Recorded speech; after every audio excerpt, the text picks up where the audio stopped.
नमस्कार, मैं हूं सुशील कुमार और आप देख रहे हैं प्रवासी एक्सप्रेस। कोरोना की दूसरी लहर में गिरावट तो दर्ज की जा रही है, लेकिन इसके साथ साथ मौत के आंकड़ों में कमी नहीं हो रही। मौत के आंकड़े बढ़ रहे हैं।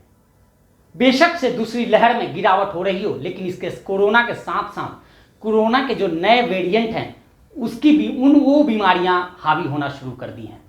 कोरोना के साथ साथ ब्लैक फंगस की मार पूरा देश झेल रहा है। राजस्थान, मध्य प्रदेश, महाराष्ट्र जैसे कई राज्यों में ब्लैक फंगस काफ़ी हावी होता जा रहा है और कई राज्यों ने तो इसे महामारी के रूप में लिया है। लेकिन इन सब के बीच एक और नई बीमारी ने दस्तक दी है और बिहार से जो पीएमसीएच है उसके एक बड़े डॉक्टर ने जारी किया है बयान और उन्होंने बताया है कि बिहार में 4 मरीज ऐसे मिले हैं जिसमें एक डॉक्टर भी, फ्रंटलाइन डॉक्टर भी शामिल है जो व्हाइट फंगस के शिकार हुए हैं। तो यह काफ़ी भयानक और बुरी खबर है हम सब के लिए, जो लोग खुश हो रहे थे कि कोरोना की दूसरी लहर में गिरावट दर्ज हो रही है और कहीं ना कहीं उन्हें सब कुछ अच्छा नजर आ रहा था। आखिर व्हाइट फंगस, ब्लैक फंगस और कोरोना में क्या अंतर है, इन तीनों के सिम्टम क्या है और ब्लैक फंगस से कितना खतरनाक व्हाइट फंगस है, इसी पर चर्चा के लिए हमारे साथ एक पूरा पैनल मौजूद है। और इस पैनल में हमारे साथ आईएमए गुरुग्राम के पूर्व प्रेसिडेंट डॉक्टर नरेश शर्मा मौजूद हैं। साथ ही गुरुग्राम सिविल हॉस्पिटल के एसएमओ डॉक्टर पवन चौधरी हैं, स्वागत है आपका। साथ ही हमारे साथ दिल्ली से एक वरिष्ठ पत्रकार सुशील देव हैं जो लगातार इस तरह की लेख अखबारों में लिखते रहते हैं और एक वरिष्ठ पत्रकार हैं और सरकार की जो भी गतिविधियां होती है कोरोना से लेकर इन सब पर इनकी नज़र होती है। तो आइए शुरुआत करते हैं डॉक्टर साहब, डॉक्टर पवन चौधरी से। जी। ब्लैक फंगस की तरफ बढ़ने लगे कई केस आए। जो ब्लैक फंगस डेवलप हुआ वो उन केसों में हुआ जिनको अधिक मात्रा में स्टेरॉइड का यूज किया गया, या उनको हुआ जो पेशेंट डायबिटिक थे, या इंडस्ट्रियल ऑक्सीजन सप्लाई से भी ये हो सकती है, जो ऑक्सीजन सप्लाई होती है। इन सब कारणों से ये फंगस का इंफेक्शन आया, जो जो इन्वेसिव होती है। जब वो लंग में इन्वॉल्व होती है तो बहुत ही खतरनाक होती है और खून के सहारे पूरे शरीर में फैल जाती है और मरीज के लिए जान घातक होता है ये चीज।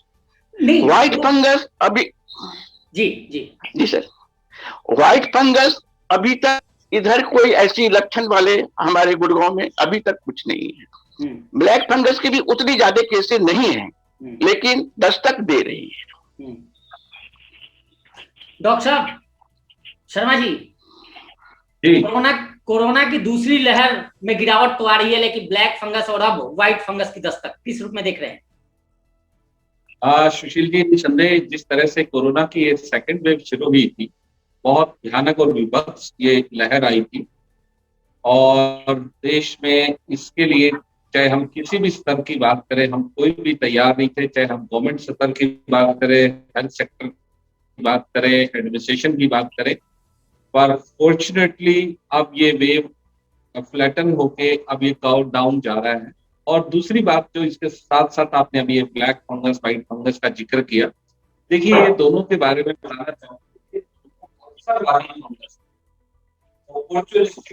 करने वाले ऐसा नहीं है कि अचानक एकाएक नई डिस्कवरी होगी तो नई बीमारी फंगस और ये जो व्हाइट फंगस है कोरोना के साथ कोई नई टर्मिनोलॉजी हमारे डॉक्टर्स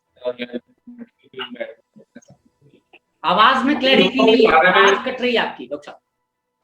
शर्मा जी आवाज कट रही है। हेलो जी। दोनों के भली भांति हमारे हेल्थ प्रोफेशनल्स, हमारे डॉक्टर्स वाकिफ है। पहले ये आमतौर पर इम्यूनो कॉम्प्रोमाइज, मतलब जिनका शरीर की प्रतिरोधक क्षमता जो बहुत इस लेवल तक कम हो जाती है तो उनके ऊपर हावी हो जाते हैं। डॉक्टर साहब आपकी आवाज में प्रॉब्लम है, लग रहा है कि कनेक्शन कोई एरर है, आप एक बार देख लीजिए क्योंकि आवाज क्लियर नहीं आ रही है। एड्स नाम की जैसे बीमारी को आपने सुना होगा, और एक्वायर्ड इम्यूनोडेफिशिएंसी सिंड्रोम। तो एड्स की तकलीफ में भी इम्यूनिटी जब इस स्तर तक गिर जाती है तो उसमें भी ये फंगल इन्फेक्शन बहुत रिपोर्ट हुए हैं। कैंसर में भी इस तरह के व्हाइट फंगस के केसेस काफी रिपोर्ट हुए हैं। तो अब ये जो स्थिति कोरोना के साथ जो कनेक्ट हो रही है वो इसी वजह से कनेक्ट हो रही है कि कोरोना के लिए जो ट्रीटमेंट इजाद हुआ है या जिसको हम इस्तेमाल कर रहे हैं लाइफ सेविंग तौर पे, वो ज्यादातर स्टेरॉइड्स हैं, और स्टेरॉइड्स का काफी हैवी यूज इस बीमारी को कंट्रोल करने में हुआ है। तो जब 2 हफ्ते से ज्यादा किसी पेशेंट में स्टेरॉइड यूज होता है, साथ में अगर उसकी पहले प्री एग्जिस्टिंग कंडीशन में जैसे डायबिटीज है वो अनकंट्रोल्ड है, या पहले से उसको और अन्य बीमारियां हैं जैसे कैंसर का या डायलिसिस पेशेंट है, तो उसके अंदर ये अपॉर्चुनिस्टिक फंगस अपना इन्फेक्शन उसको दे देती है। तो ये बीमारियां इसी से रिलेटेड है, और उम्मीद करता हूँ कि जैसे कोरोना खत्म होगा उसके साथ धीरे धीरे ये बीमारियां भी अपने आप लुप्त हो जाएंगी। ये उम्मीद करता हूँ कि ये बीमारियां भी कोरोना के साथ साथ ये बीमारियां लुप्त हो जाएंगी। नहीं, सवाल यह है डॉक्टर साहब कि जिस तरह से कोरोना ने जो तांडव मचाया था, और अब ब्लैक फंगस हम लोग देख रहे हैं, कई खबरें आ रही हैं, कई मामले सामने आ रहे हैं, और अब व्हाइट फंगस, तो क्या यह भी वही स्थिति पैदा करने वाली है देश में? नहीं, मैं आपको यही सुशील जी बता रहा हूँ, इन दो चीजों को अलग अलग करके नहीं देख सकते। चाहे व्हाइट फंगस है चाहे ब्लैक फंगस है, ये बिल्कुल कोरोना की इस पेंडेमिक वेव से जुड़े हुए हैं। ऐसा नहीं है कि ये एक अलग से बीमारी कोई नहीं आती। नहीं, लेकिन डॉक्टर साहब एक मिनट आपको रोकूंगा। जो ये एक रिपोर्ट है मेरे पास जिसमें पीएमसीएच में माइक्रोबायोलॉजी के हेड है पटना में, डॉक्टर एसएन सिंह, उन्होंने एक रिपोर्ट दी है, और उस रिपोर्ट के मुताबिक बिहार में 4 लोगों में व्हाइट फंगस पाए गए हैं, और उसमें जो कोरोना के टेस्ट होते हैं, तीनों टेस्ट, चाहे रैपिड एंटीजन, रैपिड एंटीबॉडी और आरटीपीसीआर, इन तीनों टेस्ट को उन चारों जो मरीज हैं उनको कराया गया है, उनमें वो कोरोना पॉजिटिव नहीं है, उनमें निगेटिव आया है, लेकिन इसके बावजूद वे लोग व्हाइट फंगस के शिकार हैं। तो फिर इसको हम ये कैसे कहें कि ये लोग कोरोना पीड़ित हैं, क्योंकि आप कह रहे हैं कि कोरोना से ही रिलेटेड है, जबकि इनमें तो निगेटिव आया है और उन्हें यह नया सामने दिख रहा है कि वो व्हाइट फंगस के शिकार। नहीं सुशील जी, मैं यही कहना चाहूंगा, आपको भली बात ही मालूम है, आरटीपीसीआर टेस्ट जो कोरोना के लिए सबसे पुख्ता टेस्ट बताया गया है, सबसे भरोसेमंद टेस्ट बताया गया, उसका भी लिमिटेशन है कि वो केवल 60 से 70% केसेस को ही डिटेक्ट करता है, 30 to 40% केसेस में उसमें भी रिजल्ट नेगेटिव आया। और बिल्कुल क्लियर बात है, और इस बात को मैं स्पष्ट करके आपके माध्यम से आपके दर्शकों के भय और भ्रम को भी खत्म कर देना चाहता हूँ कि ये जो व्हाइट फंगस या ब्लैक फंगस, ये अपने आप किसी श्रेष्ठ व्यक्ति में या किसी व्यक्ति में ऐसे नहीं जाके लगने वाला, ये सिर्फ उन लोगों को होती है जिनकी इम्यूनिटी बहुत हद तक बहुत नीचे स्तर पर चली गई हो। हम इसको कोरोना से भी इसी वजह से जोड़ रहे हैं कि कोरोना के अंदर स्टेरॉइड बहुत ज्यादा इस्तेमाल होता है, ऑलरेडी हेल्थ स्टेटस कॉम्प्रोमाइज जिनका है, जैसे डायबिटीज कंट्रोल नहीं है, कैंसर पेशेंट है, डायलिसिस है, उनके अंदर एकाएक केसेस बढ़े और ये नंबर बढ़ा। अन्यथा इसके अलावा ये बीमारियां पहले भी हम मेडिकल वार्ड्स में या हमारी मेडिकल कॉलेज की ट्रेनिंग में हम देखते आए हैं, पर पहले ये केसेस बहुत कम संख्या में होते थे और उन पेशेंट्स में होते थे, जैसे मैंने अभी जिक्र भी किया कि जैसे एड्स का पेशेंट है और उसको HIV इन्फेक्शन के बाद इम्यूनिटी काफी कम हो गया, या कैंसर का पेशेंट है उनके अंदर, या डायलिसिस का पेशेंट है, या नेग्लेक्टेड ब्लड शुगर डायबिटीज का पेशेंट। और ये व्हाइट फंगस आप सिंपल तौर पे देखना चाहो, आम लोगों में भी हम लोगों ने बहुत देखा होगा। मैं बताता हूँ कि कैंडिडा इन्फेक्शन जैसे माउथ के अंदर, मुंह के अंदर सफेद सफेद टंग के ऊपर पैचेज बन जाना, ये व्हाइट फंगस। तो इस हिसाब से मैं ये आपके दर्शकों को ये कहना चाहता हूँ कि डेफिनेटली हम बहुत बुरे दौर से, कोरोना के दौर से गुजर रहे हैं और काफी हद तक इस पे हम बाहर निकल के, पर अपनी मानसिक स्थिति को बिल्कुल भी इन दो नामों से विचलित न होने दे।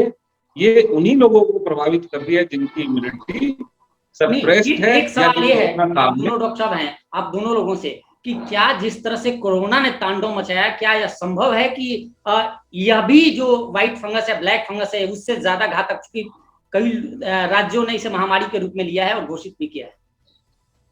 सुशील जी, इसमें मैं एक चीज कहना चाहूंगा कि जैसे आपने कहा कि जो कोविड पॉजिटिव नहीं थे उनको भी हुआ, तो उसमें ऐसा है कि कुछ केसेज ऐसे पाए गए हैं जो एक ही मास्क को बार बार यूज करते रहे और मास्क में थोड़ी सी गंदगी रही, उससे भी कई बार फंगल इन्फेक्शन आए हैं। जो पेशेंट होम आइसोलेशन में रहा है, जिसको स्टेरॉइड भी नहीं दिए गए, ऑक्सीजन भी नहीं दिए गए, वो भी पॉजिटिव आए हैं फंगल के लिए। तो कई बार ये हमारे जो मास्क होते हैं उसके भी कई बार रिपीटेड यूज से भी ये फंगल इन्फेक्शन हमें हो जाते हैं। अब रही बात कि ये बात और घातक हो सकती है कि नहीं, हम अलर्ट हैं, हम कोरोना से ही ये बात आगे बढ़ती है, हम कोरोना के ही कंट्रोल में लगे हैं। जब कोरोना से बात आगे जाएगी नहीं तो फिर आगे इसकी फंगल इन्फेक्शन जरूर ही कम होगी, कोई घबराने की बात नहीं है।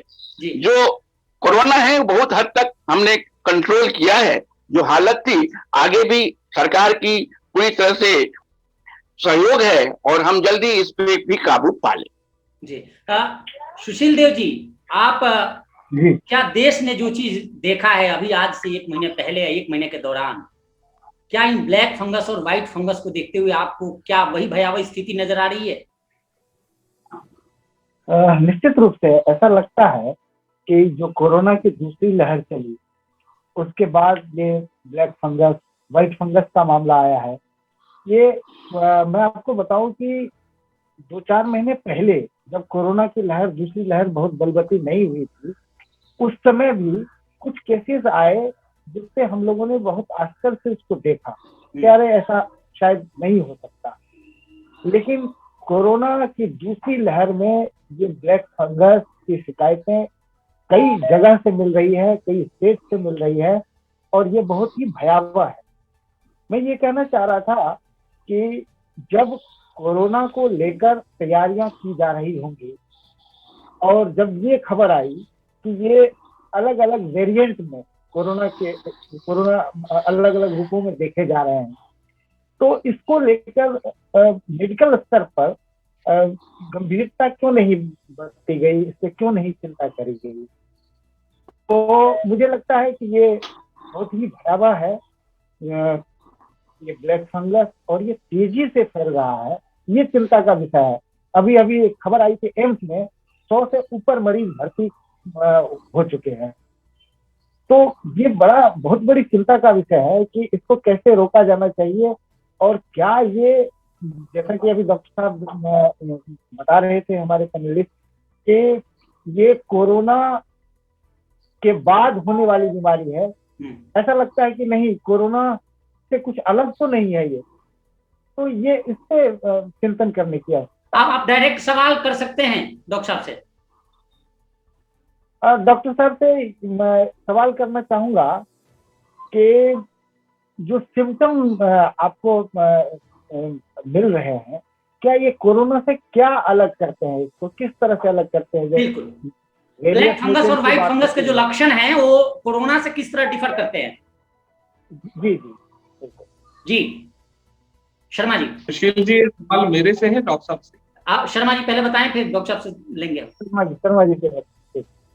देखिए, ये जैसे कि एक सुपर इम्पोज्ड अपॉर्चुनिस्टिक इन्फेक्शन मैंने कहा, जो बेसिक सिम्टम्स हैं पेशेंट के प्री एग्जिस्टिंग, कोविड का पेशेंट रहा है या कैंसर का पेशेंट है, डायलिसिस का, उसके ऊपर जो अगर हम बात करें, पहले मैं ब्लैक फंगस की बात करता हूँ।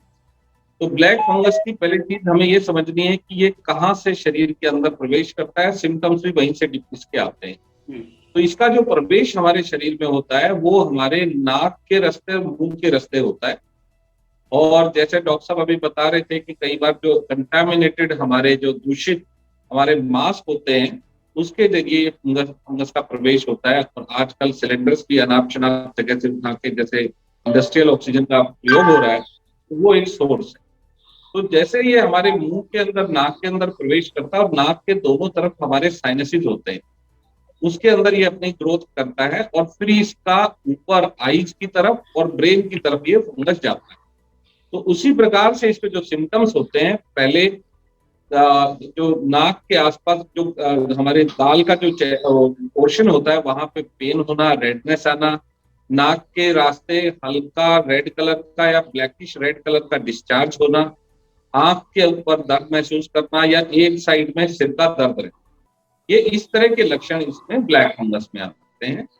अब हम बात करते हैं व्हाइट फंगस का। White fungus actually usually Candida जो होता है, ये हम इसके नेचुरल इनहेबिटेंट भी है। मतलब जिसका मतलब ये हुआ कि कैंडिडा जैसा जो फंगल है, उसके जो स्पोर्स हैं वो नॉर्मली भी हमारे आसपास रहते हैं, इवन हमारे शरीर के अंदर भी रहते हैं। और जैसे ही उनको मौका मिलता है कि अब व्यक्ति उसका इम्यूनिटी काफी कमजोर हो गया, वो हावी होकर इन्फेक्शन पैदा करता है। इसके भी जो एंट्री मोड है, एंट्री के जो रास्ते वो हैं, वो मुंह और नाक, जिसमें सफेद रंग के पैचेज हमारी टंग पे आ जाते हैं, नाक में पपड़ी जम जाती है। तो ये, और वहां से फिर ये लंग्स की तरफ जाता है। व्हाइट फंगस ज्यादातर लंग्स की तरफ और हमारे उन चीजों को अटैक करता है, और म्यूकरमाइकोसिस ये हमारे ब्रेन की तरफ। डॉक्टर साहब, मैं चौधरी एक सवाल साहब, और करना चाहूंगा डॉक्टर साहब। जी। जो दवा हम कोरोना में इस्तेमाल करते हैं, क्या अगर ये इस बीमारी को रिलेट करते हैं कोरोना से, ब्लैक फंगस को, तो क्या वही मेडिसिन हम ब्लैक फंगस के इलाज में करेंगे या उसी से रिलेटेड कुछ ऐसा होगा? नहीं, क्योंकि अभी दवाओं को लेके भी काला बाजारी और बाजार में जो जितनी भी जो स्थितियां हैं, इसलिए मैं सवाल करना चाहता हूँ कि क्या जो कोरोना में मेडिसिन हम यूज करते हैं उसी से ब्लैक फंगस ठीक होगा, उसी से रिलेटेड कोई दवा है या कोई अलग सी दवा है? चौधरी साहब, जो फंगल इन्फेक्शन होते हैं उसके लिए तो मुझे एंटी फंगल ही देना पड़ेगा यदि फंगस कंफर्म हो गए तो। इसमें हम इंजेक्शन एम्फोटेसिलिन भी देते हैं, जो कि हम लोग जनरली कोरोना में नहीं देते हैं। और जो सिम्टम होते हैं, फीवर होते हैं, कफ होते हैं, कई बार कफ के साथ ब्लड भी आते हैं, इसमें ब्रेथलेसनेस होते हैं, बाकी वो दवा वैसे ही चलती है। इन दोनों में व्हाइट फंगस और ब्लैक फंगस में अंतर क्या है? क्या दोनों का सिम्टम सेम है?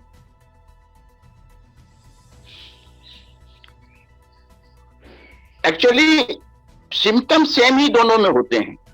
जो फंगल का इन्फेक्शन होता है, जैसे कि आपको बुखार आना, आपको सांसें बढ़ जाना या स्पुटम आना, सिम्टम लगभग दोनों में एक ही टाइप है, दोनों के इफेक्ट अलग अलग होते हैं। जो व्हाइट फंगस होता है जनरली होल बॉडी, नेल्स वगैरह सब पे अपियर होता है, और एक बार जो इन्वेसिव हो जाता है, जैसे मुंह में पैच आ गया तो हम उसको लोकली कंट्रोल कर लेते हैं, लेकिन जब ये लंग्स में चले जाते हैं तब ये खतरनाक हो जाती है, पूरे बॉडी में ब्लड के सहारे फैल जाती है। नहीं, अब एक चिंता आप सबसे, मेरी एक चिंता है कि जिस तरह से मुझे याद है वो 2019 का वक्त है जब चाइना में कोरोना की लहर आई थी, और हम लोग बड़े सतर्क, हम लोग निश्चिंत थे कि हमारे यहाँ कुछ नहीं होना, कुछ नहीं होना। और अभी ऐसी तबाही हमने देखी, मुझे नहीं लग रहा है कि पिछले 150 साल में ऐसी कोई तबाही आई थी जो कोरोना काल में हमने देखा। अब शुरुआत 4 पेशेंट, सवाल यह है कि 4 पेशेंट बिहार में आए हैं, और अभी जिस दौर से ब्लैक फंगस के दौर से पूरा बाकी देश गुजर रहा है, और बिहार से इसकी व्हाइट फंगस की शुरुआत हुई है, क्या इसको कंट्रोल करने के लिए सरकार अभी अगर कोई खास कदम उठाना चाहिए सरकार को, कुछ आप लोगों को करना चाहिए, या कुछ हम जो लोग भी, जो पब्लिक है, उनको भी कुछ एहतियात बरतनी चाहिए, या फिर एक ही बार जब ये पूरे देश में फैल जाएगा, कई राज्यों में फैल जाएगा, उसके बाद फिर ऐसी स्थिति होगी कि जब कुछ मौत के सिवा कोई कुछ कर नहीं सकता? अभी फिलहाल सरकार के तरफ से एक बोर्ड होनी चाहिए, जो ऑक्सीजन सप्लाई है वो मेडिकेटेड फिट है कि नहीं, कि ऑक्सीजन से भी ये इन्फेक्शन आ रही है, जो भी ऑक्सीजन सप्लाई है वो फिट है कि नहीं मेडिकली, उससे फंगल हो सकता है नहीं, उस पर ध्यान देना चाहिए। दूसरी चीज, हमें इसके अलावा जो ट्रीटमेंट है, जो कहीं किसी से एस्टेरॉइड लिखा लेते हैं, किसी प्रॉपर डॉक्टर के एडवाइस से ही एस्टेरॉइड वगैरह की ट्रीटमेंट होनी चाहिए। आजकल कोरोना काल में एक डॉक्टरों की कमी हो गई, लोग इधर से पूछ के उधर दवा खा लेते हैं, उधर खा लेते हैं, लेकिन ये दवा की जो प्रभाव है वो किसी स्पेशलिस्ट से पूछ के ही शुरू करनी चाहिए, उनके देख रेख में इलाज होना चाहिए। डॉक्टर साहब शर्मा जी क्या मानते हैं कि जो बिल्कुल ठीक कहा डॉक्टर साहब ने। इसके लिए मल्टी मोडल अप्रोच हमें करनी पड़ेगी, क्योंकि ये भी एक महामारी के तौर पे अब ये नोटिफाइबल डिजीज बन चुका है।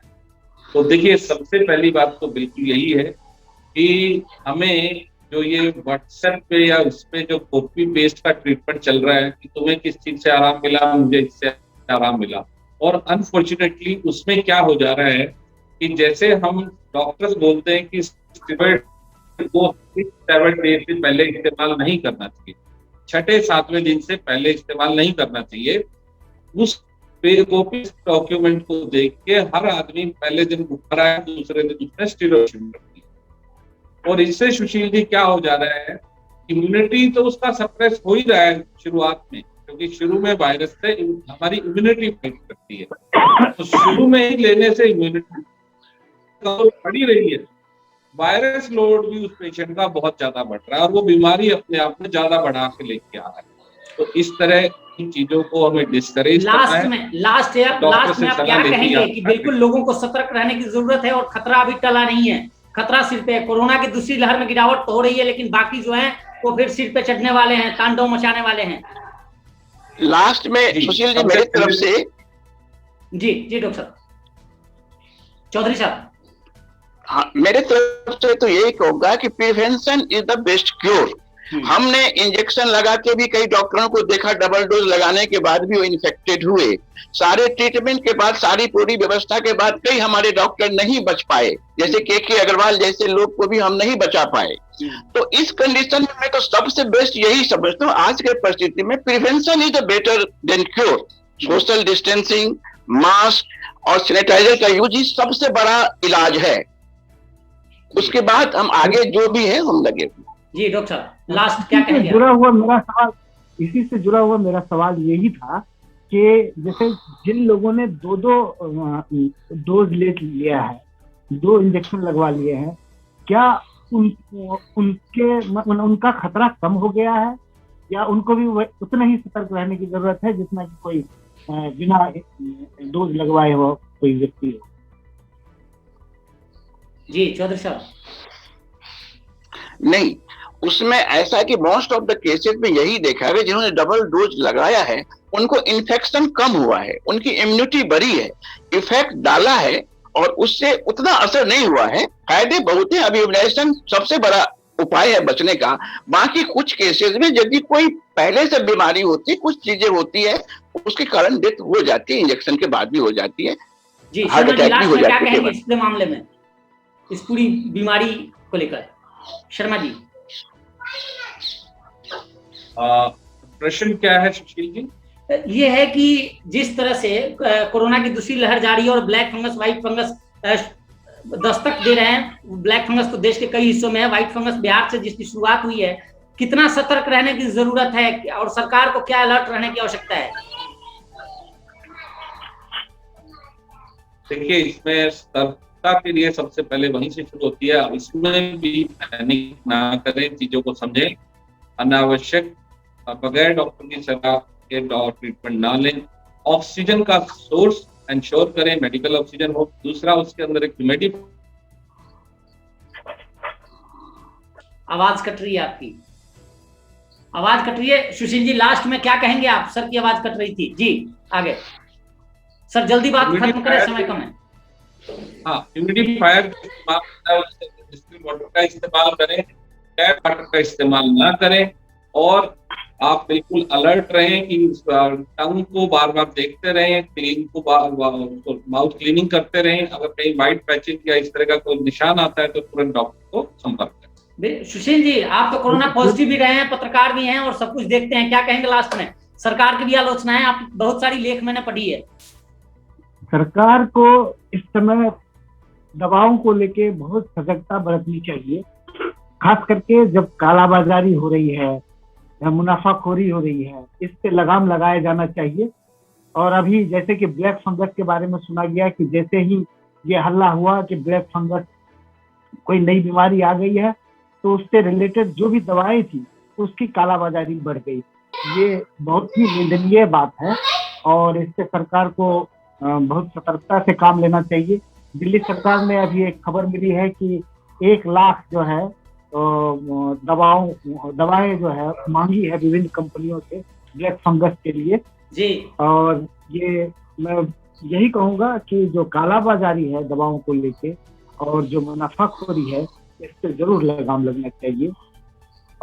मैं तो आप लोगों के आशीर्वाद से और शुभकामनाओं से इस पर जीत कर पाया और अभी मैं बिल्कुल ठीक हूँ।